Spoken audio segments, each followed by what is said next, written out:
السلام علیکم، دس از معید پیزارا۔ 17 اگست 2023 کا دن اختتام پذیر ہوا پاکستان میں،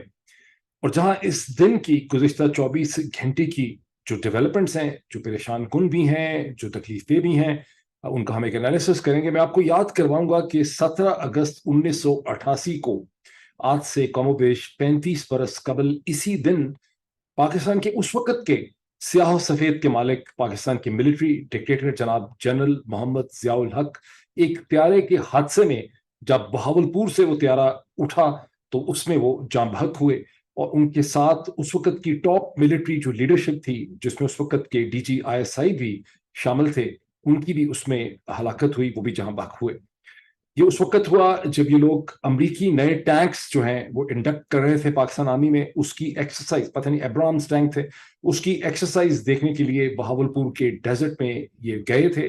the only senior army officer جنہوں نے اس میں سروائیو کیا وہ وائس آرمی چیف تھے جنرل مرزا اسلم بیگ، جو گئے تو شاید ان کے ساتھ تھے، لیکن واپسی پہ وہ ایک ہیلی کاپٹر میں سوار ہوئے، اور یوں وہ پھر بعد میں پاکستان کے آرمی چیف بنے، اور وہ اس حادثے میں سروائیو کر گئے۔